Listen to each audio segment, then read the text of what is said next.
You cannot make this up. Your Denver Broncos just get a massive gift from the New York Giants. There's no chance this game ends up being a trap game. We get even better news about Dre Greenlaw and the rest of this defense, and some good news about the Kansas City Chiefs. We're breaking all that down and more in this video. If you think the Denver Broncos are about to mollywop the New York Giants, it helps me out a ton if you would smash that like and subscribe button. So all of the beef and the massive gifts given by the New York Giants, you can't make this up.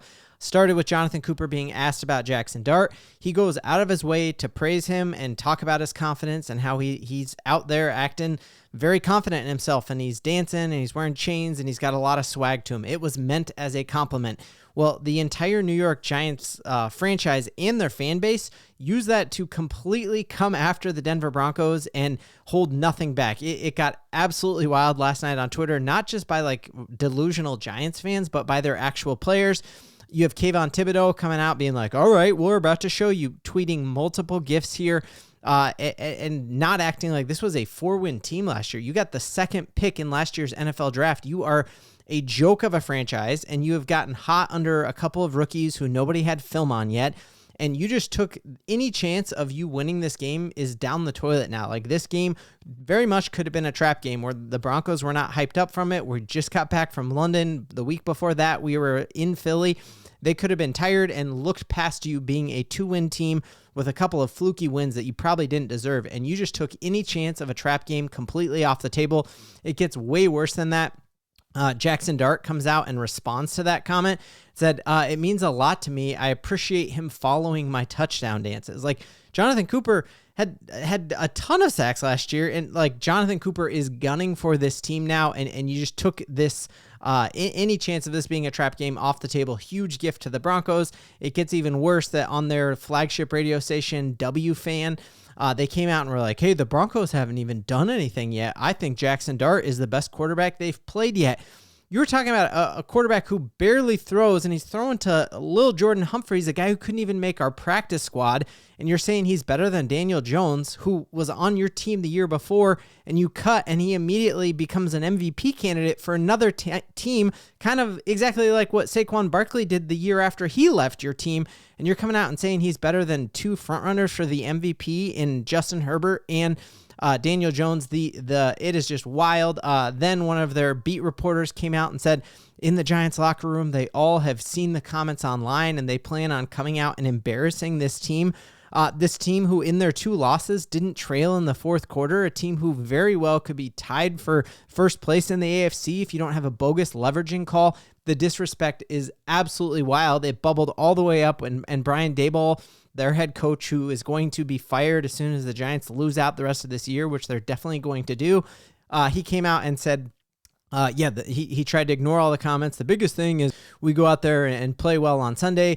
You had Abdul Carter, who's now questionable for this game with a hamstring injury, came out and said everything's going to be settled on Sunday.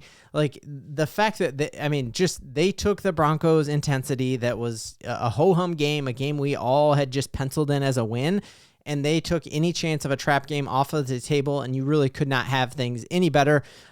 It ended up getting so bad that you had Nick Bonitto come out and tweet something that he had to then delete, where he said, I've never seen such a delusional fan base in my entire life, because of just all of the madness that started happening on social media, and not just from the fan base, but actually fueled by the players taking a very benign comment and trying to ratchet it up to an absolute 11.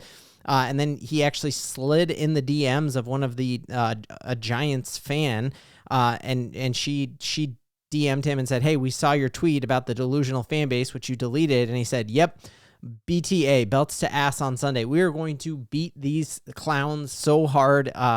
The fact that they are walking around all swagalicious, that is about to stop this week. You just see disrespect out there. After that, Nick Bonitto saying this is a delusional fan base. You have people being like, who do you think Nick Bonitto even is?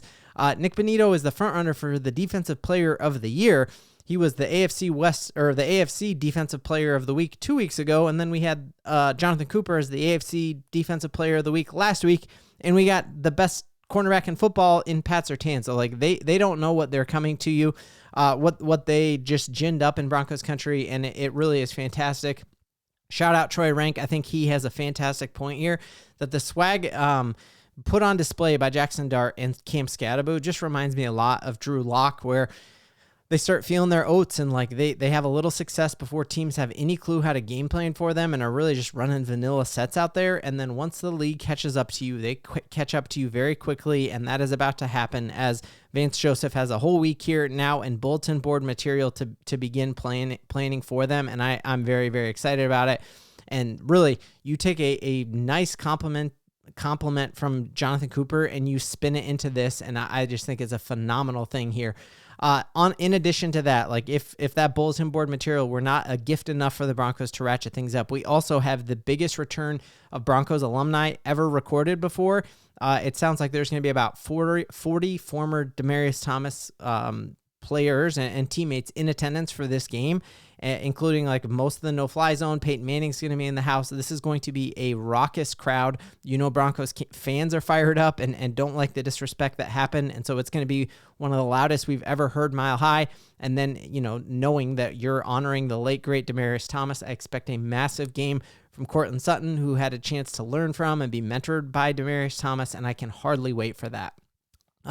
In addition to that, our defense, which already was going to have zero problem stopping Jaxon Dart and Lil Jordan Humphreys, got a lot better because Dre Greenlaw practiced the entire week and is questionable for Sunday. But one of the things that is kind of making a lot of people on Twitter and a lot of beat reporters think like, oh, he's actually going to get his first game jersey and actually suit up, at least on a part-time basis, is the fact that the Broncos went out and waived Sam Ehlinger. Now he can hop back on our practice squad. He's still going to be quarterback 3. He probably is even going to suit for Sunday's game. But him being waived from the team is opening up that spot, and all accounts are pointing to Dre Greenlaw getting that spot. So absolutely phenomenal situation there. And then, you hear Vance Joseph come out and be like, hey, this team is going to be demonstrably different with Dre Greenlaw out there. Once he's there, you will feel him. And he looks stone-faced at the camera, and he's like, everyone will feel him. So Jaxon Dart, good luck. Do not try to run on Dre Greenlaw because he will make you absolutely regret that. In addition to that, you were talking about a New York Giants squad that is probably going to be without Kayvon Thibodeau, and at the very best scenario, he's nursing a hamstring injury. And this is a team that already struggles to stop the run. They're averaging 6.1 yards per carry. And the Philadelphia Eagles, for whatever reason, we know the Broncos are the ones who broke them, and they still were battered in that game on a Thursday night, a short week in New York. But he ran all over them. Well, they are averaging 6.1 yards per carry, and the Eagles got away from it. The Broncos will not. I expect huge days from J.K. Dobbins, and I'm expecting R.J. Harvey to continue to get worked into the mix here. I think the Broncos are going to run all day here, and especially because the New York Giants really struggle against a man block system, and like almost 60% of J.K. Dobbins' production this year has been on man blocks, so I'm really excited about that. And then we're getting more advanced analytics about just how great this defense is, and that even our weakest point on defense is a pretty big upgrade compared to most of the NFL. So we're seeing here that quarterbacks targeting Riley Moss are only completing 44% of their passes. So if you have Pat Surtain guarding Lil Jordan Humphreys, and then you're giving Riley Moss a bunch of fourth-string wide receivers to guard, good luck, Jaxon Dart, in your road game against the Broncos. It's going to be wild. And Sean Payton and Vance Joseph are going to get after that quarterback all day, and they don't have to bring pressure to do it, because if you're looking here, the Broncos, even though they have 30 sacks and are 10 sacks away from the next closest team to us, are still only bringing pressure on 31% of their snaps, which is just barely above the league average. So the Broncos are getting pressure and not needing to bring the house to do it, and definitely are not going to need to bring the house this week. So thank you for the gifts, Giants Nation, because you riled up, you stirred up the hornet's nest, you knocked on a door you do not want to be open, and that door is the Denver Broncos, and the Broncos are going to win by 1,000,000, and we are on to the Cowboys Broncos country. We got a ton to Bo-LIEVE in.